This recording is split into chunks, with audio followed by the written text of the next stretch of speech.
ఉపవాసం ఉన్నప్పుడు ఏమన్నా తప్పు, ఏమన్నా అబద్ధం చెప్పాలన్నా, లేకపోతే ద్రోహం చేయాలన్నా, ఎవరన్నా కొట్టాలన్నా కూడా మనం వెనకడుగు వేస్తూ ఉంటాం. ఎందుకంటే రంజాన్ ఉపవాసం ఉన్నాం, అల్లా మమ్మల్ని చూస్తూ ఉన్నాడు. ఆ యొక్క ఉద్దేశంతో మనం రంజాన్ మాసం మొత్తం మనం అలాగే గడుపుతాం.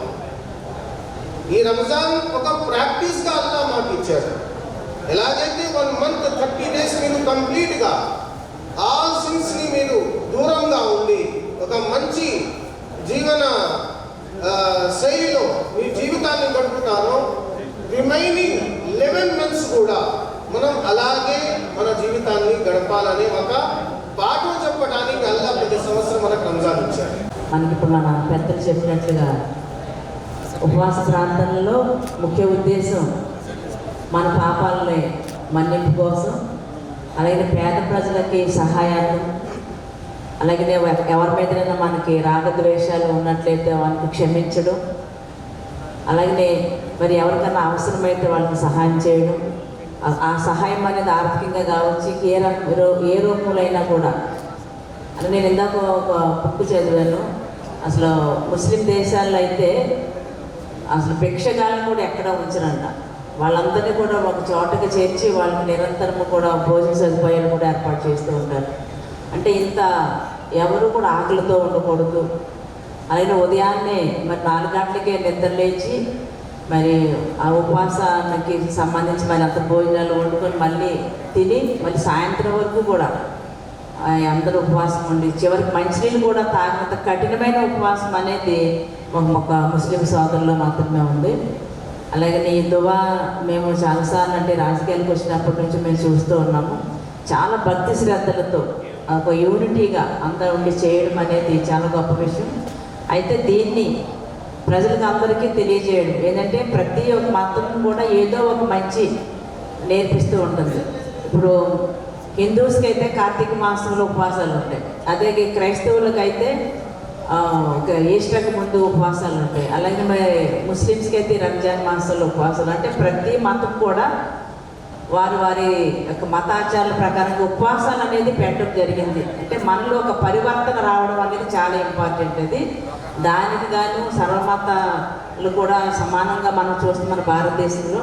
అయితే మన ప్రభుత్వం, మన రాష్ట్ర ప్రభుత్వం అయితే దీన్ని చాలా ఇనిషియేటివ్గా తీసుకొని ఇదొక రాష్ట్ర పండుగగా మరి నిర్ణయించి ప్రతి చోట కూడా ఈరోజు ఈ యొక్క కార్యక్రమాన్ని ప్రభుత్వం తరఫున మరి నిర్వర్తించినందుకు మరి గౌరవ మన కలెక్టర్ గారు దీన్ని ఎంత గొప్పగా ఏర్పాటు చేసినందుకు, అలాగే జిల్లా యంత్రాంగానికి అందరికీ కూడా అందరి తరఫున ధన్యవాదాలు తెలియజేస్తున్నాము. అలాగే ఈ రంజాన్ మాసము మీ అందరికీ కూడా మంచి జరగాలని మీరు ఏదైతే అనుకుంటున్నారో మీ కోరికలన్నీ నెరవేరుస్తూ మరి అందులో ముఖ్యంగా రంజాన్ మాసంలో అందరికీ ఎందుకు పవిత్రమైందంటే మన ఖురాన్ అనే పవిత్ర గ్రంథము ఈ మాసంలో ఉద్భవించిందని నమ్ముతారు. కాబట్టి మరి పవిత్ర గ్రంథమైనటువంటి ఖురాన్ ఆవిర్భవించిన సందర్భంగా అలాగే మీరందరూ కూడా ఎంతో మంచి చేయాలనే ఉద్దేశంతో మంచి యూనిటీగా ఉంటూ ఇంకా మంచి పేరు తెచ్చుకోవాలని చెప్పేసి మరి అల్లాహ్ని ప్రార్థిస్తూ సెలవిస్తాం.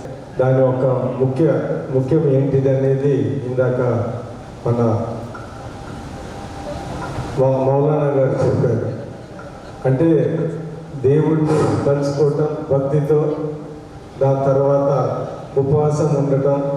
అంటే ఒక విధంగా చెప్పాలంటే ఖురాన్లో ఎలాగ రాస్తుందో అది పాటించి దేవుడు దగ్గర కావటం అనేది ఒక ఎత్తు అయితే, రెండోది మనం చేసిన పాపాలను రంజాన్లో దేవుడు క్షమిస్తారని అనుకోవటం ఇంకొకటి.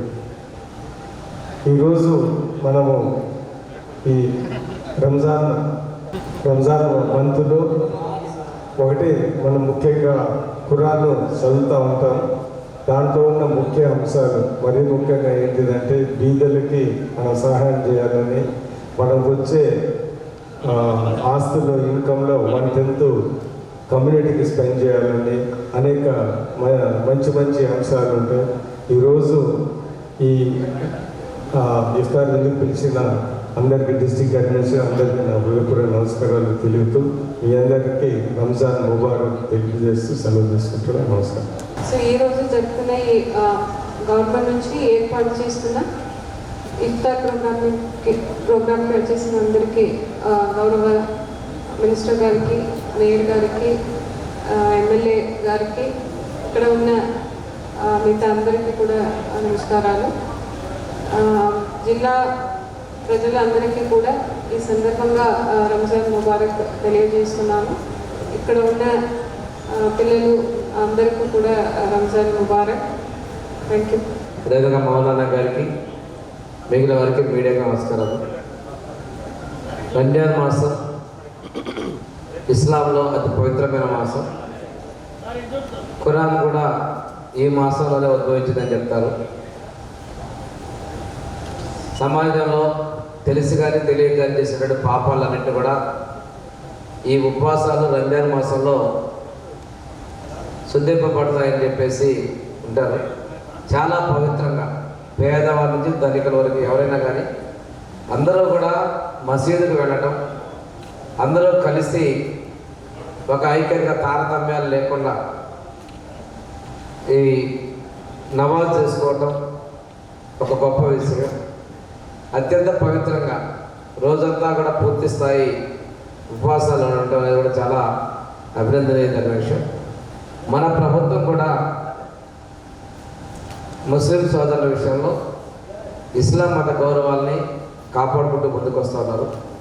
ఒకసారి చూసుకుంటే హజ్ హౌస్ నిర్మాణం కావచ్చు, అదేవిధంగా మన ప్రభుత్వంలో